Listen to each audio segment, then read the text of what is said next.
Boa noite para todos vocês. Gente boa. Boa noite, Canhão. Boa noite, queridos. E boa noite a todo mundo que nos vê na Vem VTV em todos os pedacinhos da terra. Deus os abençoe tanto quanto a nós aqui. Gente, a gente está no encontro do caminho da graça. Portanto, é um encontro anárquico, não é? E nós nos caracterizamos, ante os sentidos de quem está de fora, como um grupo iconoclasta bastante anárquico. Então, entre nós não há datas, não há celebrações. O único movimento de rito que a gente tem é a ceia do Senhor. E quando nos pedem para ser batizados, a gente batiza todos os que pedem, do jeito que o indivíduo deseja, sem que qualquer forma signifique qualquer coisa importante para nós. Os grandes eventos da nossa existência acontecem de maneira pulverizada, porque são adventos existenciais no coração de cada um. Então, quase nunca acontece de acontecer simultaneamente. É particular, é singular, de modo que é assim como nascer de novo. Todo mundo que começou a nascer de novo sabe quando conscientemente começou a nascer de novo. E sabe todas as vezes que dá um salto de novo nascimento e de percepção, sempre que acontece, por razões diversas. De modo que é um caminho absolutamente particular. E os nossos aniversários não são celebrados, aqui não tem dia do pastor, não tem dia do presbítero. Foi até a semana passada, eu recebi muita gente, me mandou abraços pelo dia do pastor, me pedindo perdão por estarem me saudando. Sabemos que o Senhor não dá a mínima para isso, mas assim mesmo, porque eu dou. E você é o meu pastor, eu estou te mandando um beijo. Eu digo, obrigado a todos. Mas realmente, não existe isto. O dia do pastor é todo dia que, porventura, eu consiga ser pastor para alguém, todo dia em que alguém diz, esse cara me pastoreia. Aí é um dia do pastor. Assim como o dia dos pais. O dia dos pais é todo dia que alguém ama seu pai, ama sua mãe, é todo dia que alguém se sente acolhido como filho por algum pai, por alguma mãe. É algum dia em que alguém com um coração dilatado acolhe pessoas como filhos. Esse é o dia dos pais, esse é o dia das mães. Segundo Jesus, segundo o Evangelho, segundo o Espírito de Cristo, é assim. Como o dia do casamento, só os que se casaram sabem que dia foi este. A gente marca o dia das celebrações de festa de casamento. Mas o dia da festa do meu casamento com a Adriana foi um dia. O dia do nosso casamento foi um outro completamente diferente, muito tempo antes. E assim acontece aqui entre nós. E por quê? Porque é assim que eu vejo acontecendo no Evangelho. É assim que eu vejo acontecendo também na prática dos primeiros discípulos de Jesus. Em Jesus é assim que é. Por exemplo, nós sabemos quando Maomé nasceu, mas a gente não sabe quando Jesus nasceu. A gente tem uma certa ideia computadorizada hoje, com relativa precisão, da Páscoa na qual ele morreu, o que numa conta de calendários, numa média ponderada entre os calendários adotados, mas levando mais a sério o judaico, que dia seria esse da morte, mas não que idade ele tinha. Então, como a gente não sabe que idade ele tinha quando morreu, não dá para saber quando ele nasceu. Isso tudo é uma convenção. Esse dia 25, por exemplo, é o dia celebrativo do aniversário de Mitra, um deus persa, extremamente venerado pelos soldados e escravos romanos, e também tinha uma celebração que chegava ao Egito acerca dele, e foi um calendário adotado pelo Império Romano como sendo algo conveniente para unir o Império em torno de datas e celebrações. Na carona dessa data importante, 25 de dezembro, a data celebrativa do nascimento do Deus Sol, que também era o dia do nascimento celebrado do Deus Mitra, Deus persa. Quando Constantino impôs o cristianismo como religião e fundou uma religião chamada cristianismo, o melhor dia de convergência, a melhor coincidência para aproveitar a sinergia natalícia em todo o império era dizer que Jesus tinha nascido no dia 25 de dezembro, que era uma grande, maravilhosa coincidência. E aí ele se tornava herdeiro de todo aquele patrimônio de culto pagão e de todas as naturezas de milênios de celebração de cultos diversos na tradição dessa convergência. Mas se a gente fosse, por exemplo, levar em consideração as parcas informações que o Evangelho dá a esse respeito, justamente porque o Evangelho não dá a mínima para datas, não as transforma em calendário, não as transforma em dia santo, nenhuma data. Não dá também a mínima data, menor importância para o nascimento de Jesus, ou para marcar isso. Dá sinais e épocas. Quando César Augusto mandou fazer um recenseamento, a viagem de Nazaré para Belém levaria uma semana a pé. Então, mas o dia exato não se tem, é um período de recenseamento. Não era voto eletrônico, era recenseamento, era um período, um ano, meses de movimento, para lá e para cá. Não era fácil. A gente sabe, por exemplo, quem conhece Israel, Belém, que se você for esse período do ano lá, está frio demais. Como está frio em Roma. O mundo que existia era o mundo do clima romano. Jamais o imperador iria mandar fazer um recenseamento em dezembro para a população morrer de frio. Recenseamento era em julho, junho, verão. Então, a probabilidade de Jesus, a certeza dele não ter nascido em dezembro é total. E a probabilidade dele ter nascido mais para a época quente do ano é muito maior. Até porque a gente sabe quando João Batista mais ou menos nasceu. Porque a gente sabe quando o pai dele estava oficiando no templo. Em Lucas está dito qual é o mês, qual é o turno sacerdotal. Pelo turno sacerdotal sabe-se o mês, o período. E sabe-se o período que o sacerdote ficava ali dentro. E sabe-se que, provavelmente, um mês depois, a mulher dele tem anunciado que estava grávida. E a gente sabe que Maria ficou grávida de Jesus 6 meses depois de Isabel ter ficado grávida de João Batista. Bom, o período em que isso aconteceu, em que João Batista provavelmente Isabel concebeu João Batista, a gente sabe por causa do turno do marido dela do calendário judaico.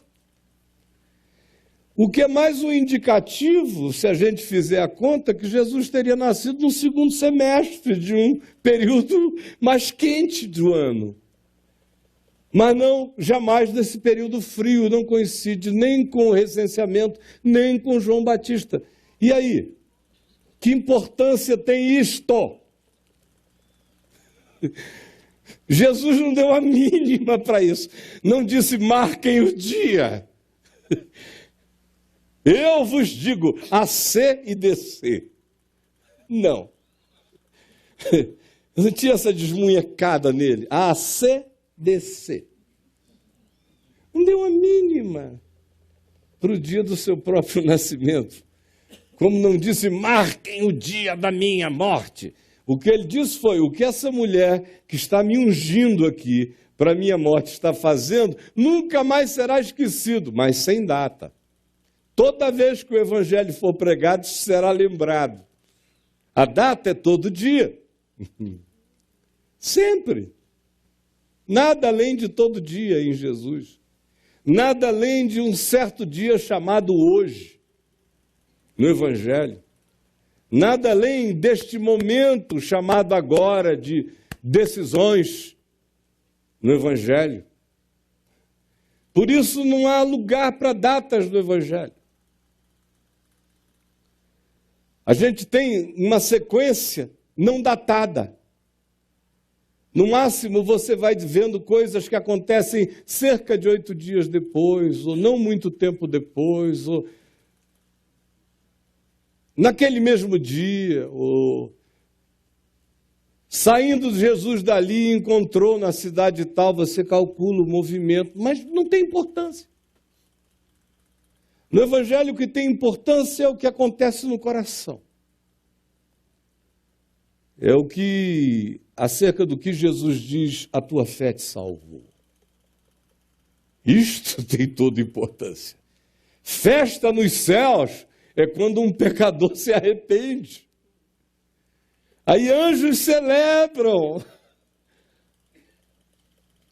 Amigos de Deus são convidados para as alegrias indizíveis. Quando um pecador se arrepende, quando uma consciência é acesa, quando alguém encontra pérola de grande valor e a celebra, esse é dia de salvação, de modo que o mundo espiritual parece mais com um eterno réveillon. Toda hora que alguém nasce de novo,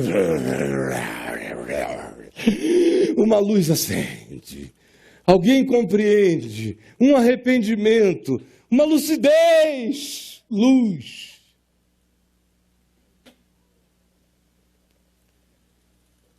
A gente não sabe o dia da conversão de Paulo. Poxa, que dia importante. Se fosse a Cúria Católica que estivesse escrevendo o livro de Atos dos Apóstolos, a gente ia saber o dia, o mês e a hora, que é para poder declará-lo santo. Senão ele não passaria do teste cartorial. Ninguém sabe. Tudo de interessante que se narra no Novo Testamento, a gente tem uma vaga ideia. A gente tem uma ideia para lá, uma ideia para cá, por causa de terceiros, não por causa dos protagonistas. Então a gente sabe que o ano, mais ou menos, que Paulo morreu, mas é o ano, por causa da matança do imperador. Mas não tem esse registro, não tem esse culto, não tem esse mármore, não tem esse epitáfio. É um total anarquismo. Não tem uma força centrífuga material, justamente porque obedece à lógica da não datariedade, da não geografização sacra, do culto transcendente, não espaço-temporal, que Jesus instituiu quando disse à mulher de Samaria, que perguntava onde é o lugar. Onde? Da geografia, do espaço, evoca tempo também. Onde você fixa o espaço, você fixa o tempo.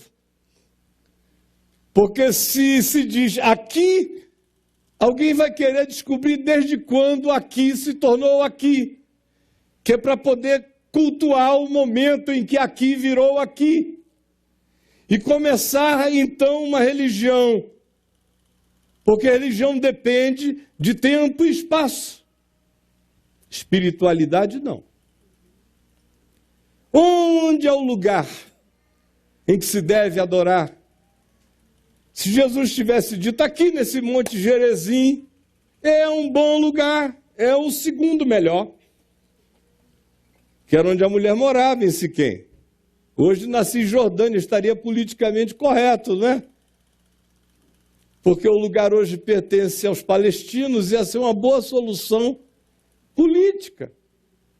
Se Jesus tivesse dito isso, aqui, mas ele disse, nem aqui nem em Jerusalém. O fato é que como a palavra dele não é levada a sério até hoje, a guerra continua. Porque o pessoal crê que tem um lugar chamado aqui, onde Deus é mais ali, é mais presente, é mais intenso, é um campo de força, é um portal para Deus. Mas ele disse, nem aqui nem ali, é o lugar. Deus é Espírito. Por isso a fé em Jesus não é uma religião. É caminho, verdade e vida. É espiritualidade. Se tivesse um dia de nascimento, com certeza, afirmado, escriturado, com uma história, um cânone de culto, de volta, de peregrinação ao lugar, o nome disso seria Meca. E a nossa cabeça estaria imecada. Como a de todos estão, todos os que são religiosos viram para algum norte em algum lugar, viram-se para alguma Meca em alguma direção para adorar. Não tem data, nada tem data. Ele se transfigura e os 3 narradores do mesmo episódio, Mateus, Marcos e Lucas, não se dignam a dizer onde foi. A gente só tem uma impressão, porque foi na direção de Cesareia de Filipe, num alto monte. O mais alto de todos ali é o Hermon, aonde a cidade em cujo pé ela estava construída. Mas é só uma ilação, é uma inferência. Imagine só, se fosse religião, não teria marcado um lugar, não era o que Pedro queria, não era marcar o lugar? Pedro sempre quis começar uma religião. Todo mundo quer ter uma religião. Todo mundo quer dizer, façamos aqui 3 tendas. Uma será para ti, maior, com um capitel mais dourado, mais larga. Outra para Moisés, um pouco maiorzinha do que a terceira. E uma outra para Elias, que sempre foi um cara pouco exigente. Uma menorzinha para Elias. A gente faz aqui, mas marca o chão. Não. Quem vai, por exemplo, a Israel comigo, nunca me viu dizer, aqui aconteceu isto. São alguns poucos lugares em que eu posso dizer. Aqui é o lugar, mas eu não digo aqui aconteceu isso, porque aqui é grande. E tanto faz. foi aqui, ali, acolá, ou em lugar nenhum aqui, nós não começamos e não nos internuramos e não nos apaixonamos e não nos entregamos a Ele por causa de nenhum lugar, de nenhuma pedra, de nenhuma data, de coisa alguma. Foi por causa do que Ele datou na gente. Foi por causa do que Ele escreveu na gente. Foi por causa do que a palavra dEle fez em nós.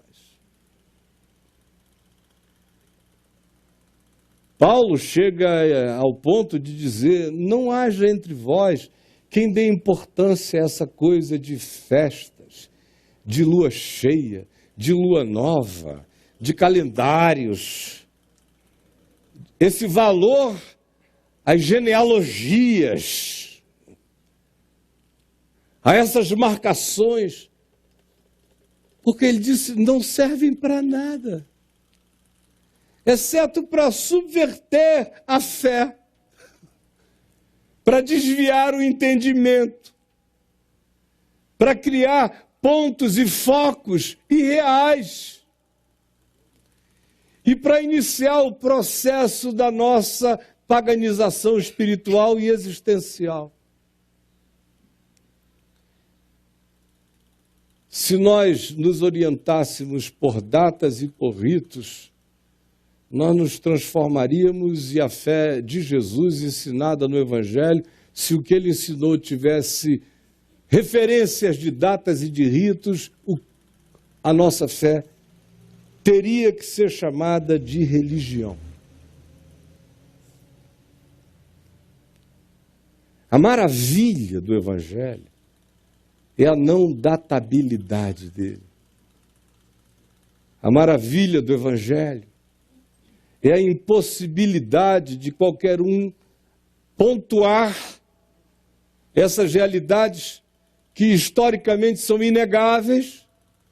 Você identifica todos os traços dessa realidade, mas ninguém pode fazer pinpointings que signifiquem a sacralização da hora, da data, do dia. Quem o fizer faz parte de uma construção mentirosa.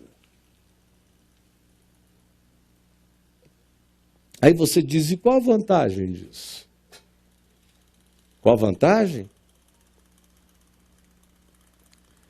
A vantagem é que, do contrário, você é um pagão. Você é um cara que precisa de um lugar, de uma hora e de uma data para fazer uma catarse vinculada a alguma coisa que você chama de essencial, mas que na realidade não é essencial. A prova que não é que todas as vezes que você descarrega aquilo numa data, numa hora e num dia, você segue o resto da vida sem o significado daquilo no seu coração. O cara quer ficar livre do Natal num dia, que é para ele não viver o novo nascimento todo dia. O cara quer uma hora de solidariedade para ele ser um rei mago na vida. Todo mundo quer ser um rei mago. Dos nossos meninos Jesus prediletos, que são os nossos filhos e netos. Mas a gente faz aquele trabalho de rei mago. Alguns querem ser um pouquinho mais generosos, aí levam um orfanato. Mas são reis magos. O cara está querendo ver se ele resolve o princípio e o fim do Evangelho numa data só. O princípio é ser um rei mago. E o fim é porque Jesus disse, quem fizer isso a um desses pequeninos, está fazendo a mim. Então deixa eu ser um rei mago nesse presépio de um dia só. Que é para poder passar pela vida sem olhar para ninguém. Para menino nenhum, para barrigudo nenhum, para miserável nenhum, para pequenino nenhum, para carente nenhum, para miséria nenhuma. É muito melhor. Sai, marca, compra, dá, resolve e segue. É muito mais fácil ser pagão. É uma delícia ser pagão. Você só cumpre os dias, cara. E uma horinha naquele dia vai lá, resolve o negócio e segue. Está feito. Não. É uma maravilha. Você passa na frente de um lugar e... Ponto. Como é que é mesmo? O dia que a gente vai transar? O dia que eu vou te comer? Eu acabei de me benzer, fiz o sinal da cruz, tomara que teu marido não encontre a gente. Viu o que deu com a menina ali que filmaram? Meu Deus, que problema essa semana no Brasil. Mas o cara faz um gesto, fechou o corpo, segue. Não tem que ter nenhum outro trabalho na vida. Agora, essa coisa não datada, eternamente aberta, onde a salvação cresce. Não é um dia que você levantou a mão, naquele dia em que eu levantei a mão. Dá até uma boa modinha de carnaval. Naquele dia em que eu levantei a mão. Não dá legal, dá até para a gente sair por aí. É muito fácil isso aí. Não é? É uma delícia, na mão de um sambista, vira Manaus agora, aí está, de parabéns. A gente vai por este povo que já se levantou. Qualquer coisa. Fácil. Agora, viver isso todo dia, ter que decidir isso trilhões de vezes por ano, deixar isso ser verdade em você, continuar, você virá a ocorrência, você virá a experiência da encarnação de novo. E buscar viver isso nele. Querer que o processo seja contínuo e que a sua existência seja essa dinâmica narrativa de um evangelho que se renova todo dia dentro de você. É muito subjetivo para a maioria de nós. O nosso paganismo quer coisas mais simples. A gente quer o dia, a hora, as datações, os ritos, que é para a gente poder deixar essas coisas e seguir de acordo com o nosso próprio e único interesse. É por isso que aqui, entre nós não temos datas para ver se todo dia pode ser dia de salvação. Para ver se todo dia pode ser dia de nova e renovada consciência, dia de novo nascimento, dia de Natal, todo dia. Dia de ano novo, por decisões novas, por atitudes novas, e não cínicas, e não compradas, e não marcadas, não aplaudidas para serem em seguida apenas esquecidas. Então, queridos, não existe aqui também da nossa parte nenhum antagonismo à cultura simples e celebrativa da fraternidade social nesse momento. Nenhum. Nós sabemos o que isto não é, sabemos o que isto deveria ser, e fazemos da data o que melhor quisermos. Já que ela existe, aproveite, e aproveite bem, reúna as pessoas, abrace-as, as que você ama, com razões para amar, e as que você nem tanto, com razões para muito mais, todavia, por causa do Evangelho.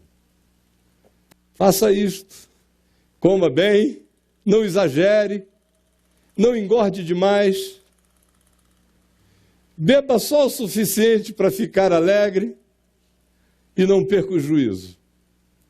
Não faça da data uma data santa e nem faça dela uma ocorrência pagã.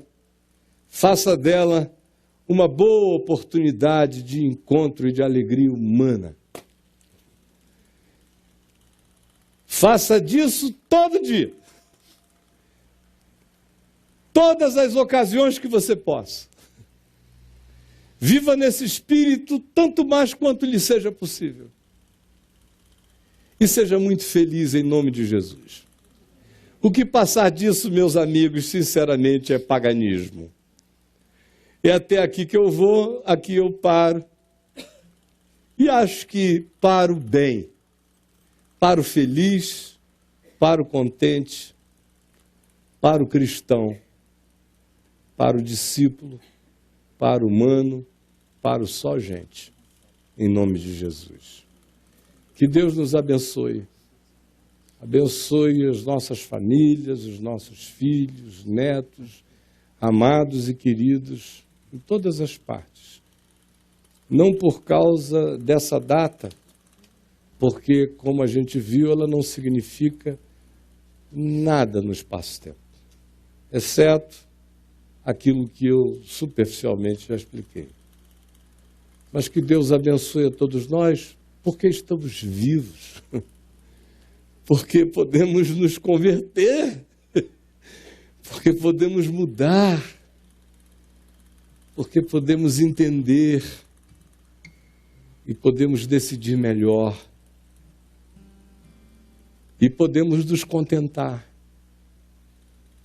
e podemos demandar menos e podemos contribuir mais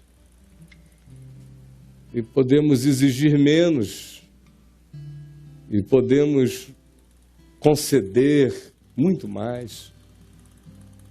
Podemos fazer mais fácil e não difícil. Podemos nos colocar em pé ainda. Podemos ainda levantar, muitas vezes, com a graça de Deus. E podemos aprender a cair cada vez menos.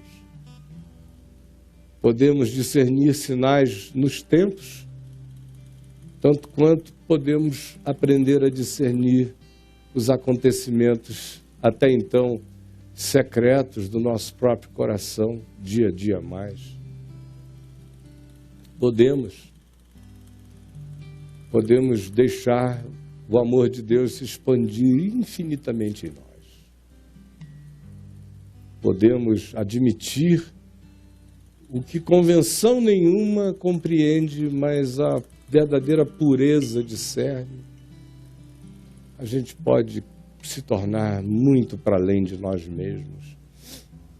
Se todo dia for Natal, no sentido do Evangelho, que é assim pronunciado como tal.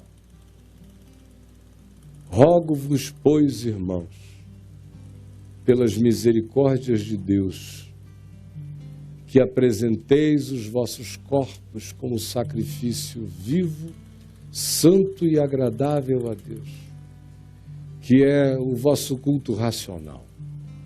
E não vos conformeis com este século, mas transformai-vos pela renovação das vossas mentes, para que conheçais qual seja a boa, a perfeita e agradável vontade de Deus em Cristo Jesus.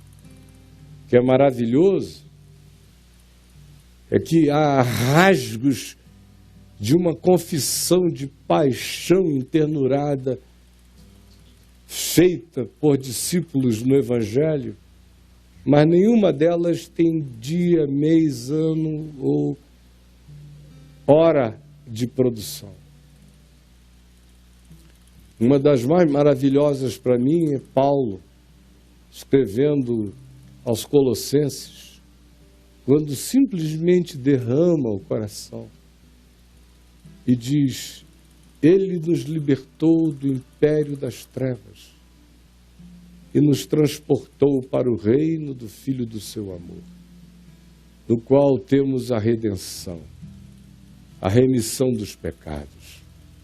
Ele é a imagem do Deus invisível, o primogênito de toda a criação, pois nele foram criadas todas as coisas, nos céus, na terra e debaixo da terra. Ele é antes de todas as coisas. Nele tudo subsiste, porque aprouve a Deus que nele residisse toda a plenitude. e que, havendo feito a paz, mediante o sangue da sua cruz, reconciliasse consigo mesmo todas as coisas, quer nos céus, quer na terra, todas as coisas reconciliadas com Ele. Que dia Ele disse isso? Disse que dia Ele nasceu? Não tem nenhuma relevância. Esse Ele que nos libertou é o mesmo indesignável que foi imolado antes da fundação do mundo. Vejam se o Evangelho cultuará datas, quando diz que o Cordeiro de todas as coisas é aquele que foi imolado antes de haver data, antes do espaço-tempo, antes de Big Bangs, antes de fenomenologias, antes de tudo.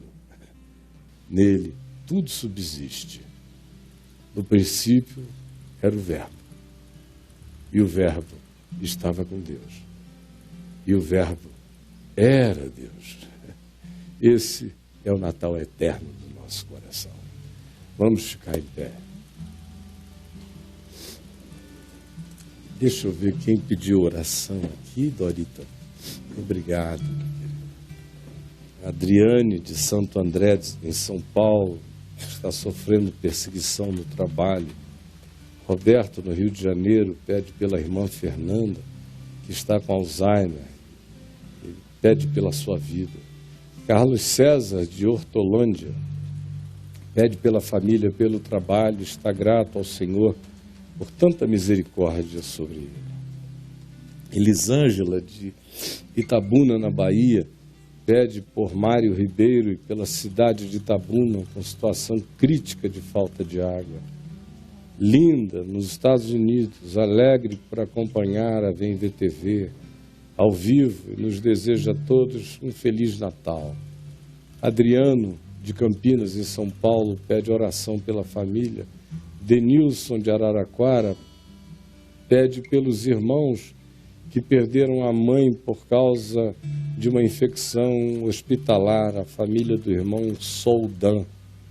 O Adalberto, oração por sua vida. Vânia, de Brasília, pelas famílias do Júnior e Fabiana, que faleceram ontem em acidente de carro, e suas duas filhas que também faleceram. Os que faleceram estão na glória, os que ficaram, que o Senhor os console, porque foi um baque grande, um arrebatamento violento. Luiz Paulo e Sônia Regina, de São Vicente, São Paulo, oram pela família e por uma entrevista de trabalho que fará na terça-feira. Laís pede por Eduardo, Débora, Nancy e grata pela Vem Ver TV. Eudilene, de Pernambuco, ora pela família, pelo marido e filhos desempregados. Alexandre pede sabedoria para tomar decisões sobre os seus negócios. Sueli, grata pela recuperação da sobrinha Fabiane, que já saiu do hospital HUB.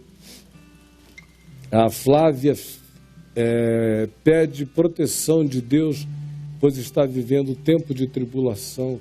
Ricardo, pela saúde do sobrinho Pedro, que não está crescendo como deveria. Carol, grata pela vida do Caio, pelas bênçãos e pela vinda do filhinho que chega em breve.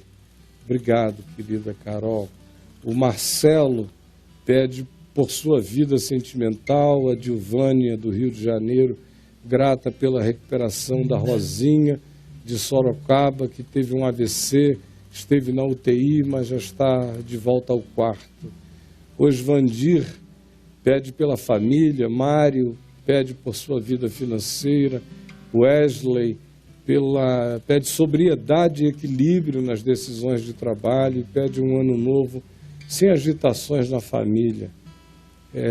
Vadson Irani, de Águas Lindas de Goiás, pede pela família e grato pela cirurgia que fez.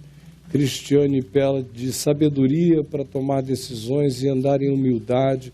O Cláudio pede orações pois há forças de morte habitando a sua vida.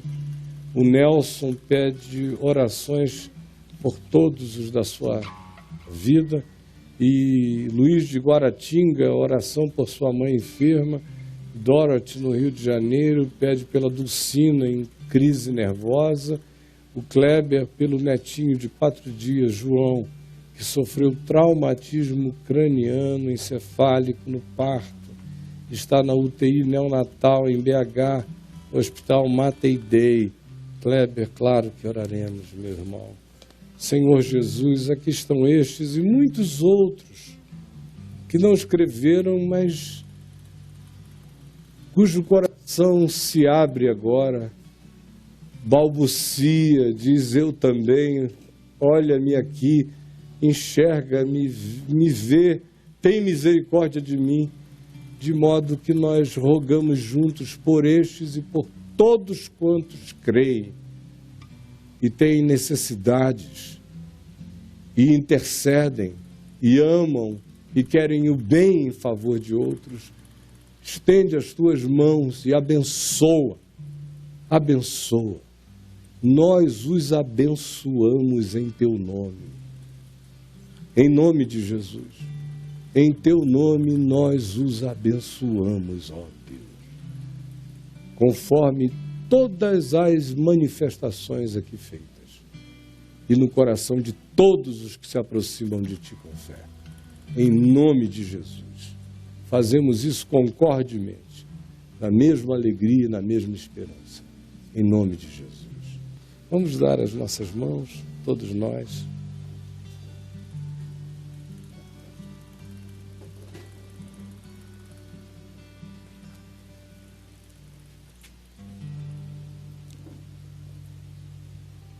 Pai, obrigado. Obrigado pelo prazer que nós temos de nos encontrar, de virmos, de nos vermos, de sabermos que o outro está bem, ou que está vencendo, ou que está continuando, ou que está subsistindo e que vai vencer, vai prosseguir. Obrigado porque tantas vezes, com tão poucas palavras, por olhares, abraços, toques, beijinhos, pequenas interjeições, conversas, expressões que vão se acumulando no curso dos anos, pessoas não só ganham face, mas vão deixando transparecer quem elas são, como elas sentem, como elas veem. E o prosseguimento da vida delas é tão bom vê-las seguindo, indo, voltando, mudando, caindo, levantando, melhorando, às vezes nem tanto, depois de novo.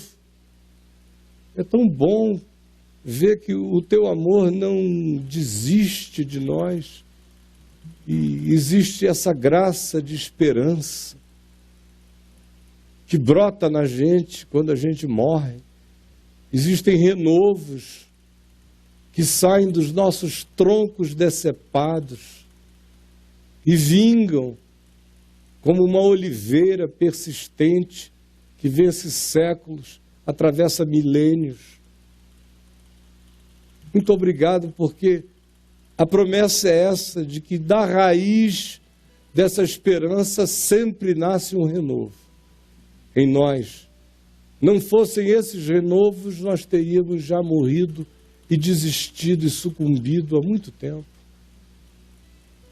Portanto, declara os teus renovos sobre nós hoje, outra vez. E renova o coração daquele que se sente torado, tosado,